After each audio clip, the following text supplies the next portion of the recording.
Hi అండి, welcome to Jyothish kitchen. ఈరోజు మన కిచెన్లోని రెసిపీ వచ్చేసి గోంగూర చికెను అండి. వావ్, వింటుంటేనే మీకు నోరూరిపోతుంది కదూ. ఈ కాంబినేషన్లో కర్రీ చాలా అంటే చాలా సూపర్గా ఉంటుంది. ఇది నాన్ వెజ్ ప్రియులకి భలే నచ్చుతుంది అనమాట. పులుపు తినేవారికి చాలా సూపర్గా నచ్చుతుంది. టేస్ట్ అయితే అదిరిపోతుందండి. మరి ఇంకెందుకు ఆలస్యం, చూసేద్దామా తయారీ విధానం. ఇదిగోండి, చికెను గోంగూర కర్రీ కోసం నేను తీసుకున్న పదార్థాలు. ఇది చికెన్ అయితే 1/2 కిలో అండి. శుభ్రంగా సాల్ట్ వేసి కడిగి పెట్టుకున్నాను, నీసు వాసన రాకుండా ఉంటుంది సాల్ట్ వేసి కడిగితేనే. అలాగే గోంగూర 2 కట్టలు తీసుకున్నాను. ఇవి కాడలు లేకుండా శుభ్రంగా కట్ చేసి కడిగి పెట్టుకున్నానండి.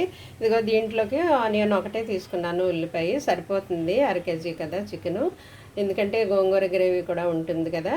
నేను ఇవి ఉల్లిపాయ కట్ చేసిన తర్వాత చూపిస్తాను మీకు తయారీ విధానం. ఇదిగోండి, నేను తీసుకున్న పదార్థాలు చూపించాను కదా. చికెన్ కడిగి పెట్టాను, ఇది గోంగూర కడిగి పెట్టాను. అయితే ఆనియన్ పెద్దది ఒకటి తీసుకున్నాను కదా, కట్ చేశాను చిన్న ముక్కలుగాను.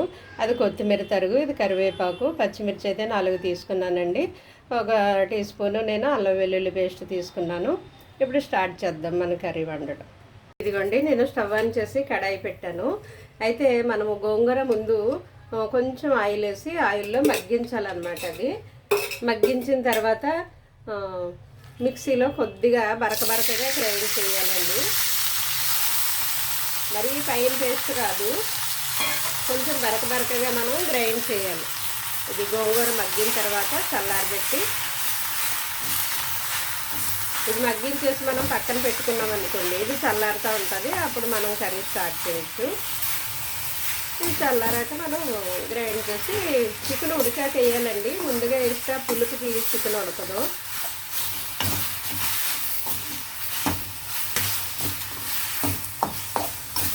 ఇలాగా మెత్తగా అయిపోయే వరకు మగ్గించాలన్నమాట.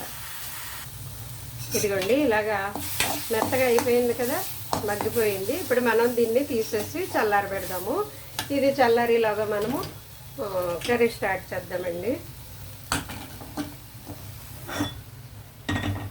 పక్కన పెట్టేసుకుంటే అది చల్లారుతూ ఉంటుంది. సో ఇప్పుడు మనం కడాయి పెట్టుకున్నాము చికెన్ వండడానికి. ఆయిల్ వేస్తున్నాను, 2 3, దీంతో 3 స్పూన్లు ఫుల్గా వేసానండి. ఎందుకంటే ఇది చికెన్ గోంగూరకి కొంచెం ఆయిల్ ఎక్కువే పడుతుంది. ఆయిల్ ఉంటేనే దాని టేస్ట్ బాగుంటుంది అనమాట. అందువల్ల 3 గరిటెలు వేసాను.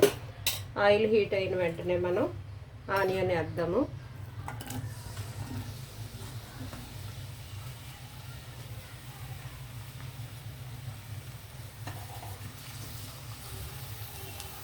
వేడెక్కనిద్దామండి, ఉల్లిపాయలు వేగనిద్దాం. ఇదిగోండి, ఉల్లిపాయలు కొంచెం వేగుతున్నాయి కదా, కలర్ మారాయి. ఈ టైంలో మనం అల్లం వెల్లుల్లి పేస్ట్ వేసి వేగనిద్దాము. ఇది కూడా పచ్చివాసన పోయే వరకు వేగితే తర్వాత మిగిలినవి వేద్దాము.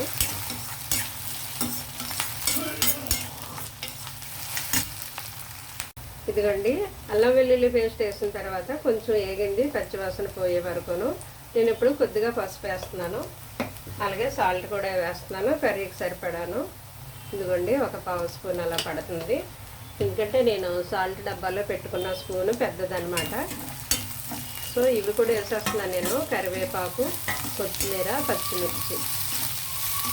ఇవి కొంచెం ఫ్రై అయిన వెంటనే మనము చికెన్ వేసేద్దామండి. ఓకే, ఇప్పుడు చికెన్ వేసేద్దాం.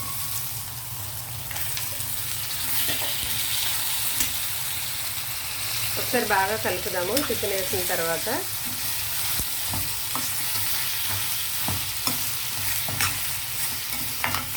ఇప్పుడు కారం వేసేద్దామండి. కారం నేను పచ్చిమిర్చి 4 వేసాను. అయితే కారం కూడా 2 స్పూన్లు ఫుల్గా వేసేస్తున్నానండి. ఎందుకంటే అది పులుపు ఉంటుంది కదా, గోంగూర పులుపు, అందువల్ల కొంచెం కారం పడుతుంది. మరి పచ్చిమిర్చి వేయాలి, కారం కూడా వేయాలి, ఆ పులుపుకి తగ్గట్టు. 2 స్పూన్లు ఫుల్గా వేసాను నేను కారం అయితేనే. ఇదంతా బాగా కలిపిన తర్వాత మనం సిమ్లో పెట్టి కొంచెం మగ్గనిద్దామండి. మగ్గాలన్నమాట. ఈ చికెన్కి ఉప్పు కారం ఇదంతా పడుతుంది, కొంచెం మగ్గనిద్దామండి. బాగా కలిపేసి సిమ్లో పెట్టి మగ్గనిద్దాం. ఇదిగోండి, ఇది చికెను సిమ్లో పెట్టి మూత పెట్టి మగ్గించడం వల్ల ఇందులో వాటర్ అంతా బయటకు వస్తుంది అనమాట. ఈ వాటర్ అంతా ఎగిరిపోయే వరకు మనం ఇలా మగ్గనివ్వాలి. అప్పుడే చికెను టేస్ట్ బాగుంటుంది, స్మెల్ రాదు, నీసు వాసన రాదనమాట. ఇది ఇంకొంచెం మగ్గిన తర్వాత ఆ వాటర్ అంతా ఎగిరిపోయాక అప్పుడు మనం నీళ్ళు వేద్దాం అందులో.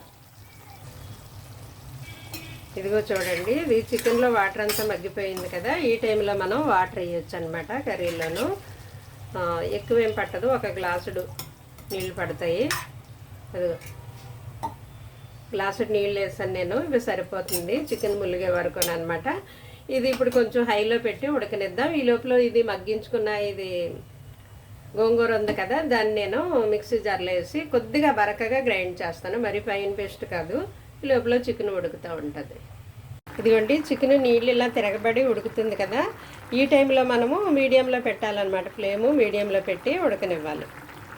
ఇదిగోండి, చికెన్ బాగా ఉడికిన తర్వాతే మనం ఉడికిపోయిన తర్వాత ఇంకా 5 నిమిషాలకు దించుతామనగా అప్పుడు ఈ గోంగూర పేస్ట్ వేయాలండి.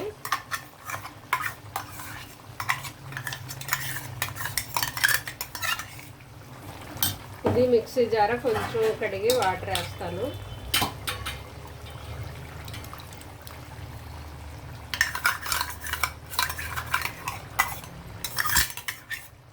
ఇదిగోండి, మిక్సీలో అంటుకున్నది మొత్తం వచ్చేసింది.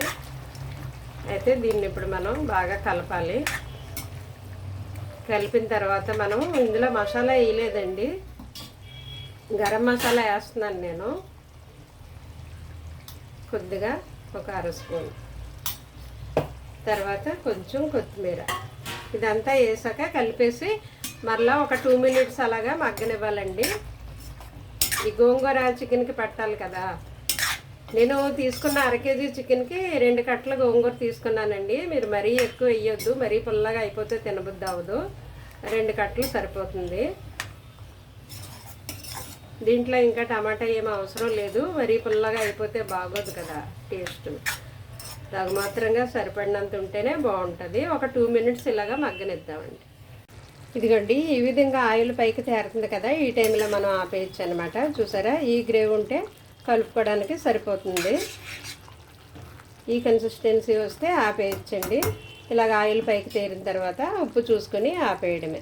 వేయవలసిన మసాలా మొత్తం అన్నీ వేసేసాం, ఇంకా ఆపేసి డిష్ అవుట్ చేయడమే.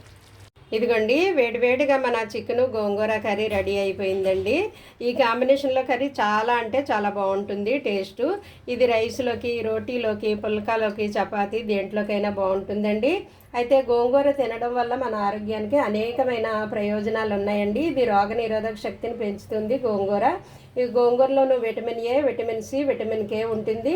అలాగే గోంగూరలో ఐరన్ ఎక్కువగా ఉంటుందటండి. ఐరన్, మెగ్నీషియము, కాల్షియము, ఫైబర్తో నిండిన అనేకమైన ఆరోగ్య ప్రయోజనాలు కలిగి ఉంటుందట ఈ గోంగూర. ఇందులో ఇది యాంటీ ఆక్సిడెంట్గా కూడా మనకి పనిచేస్తుందట.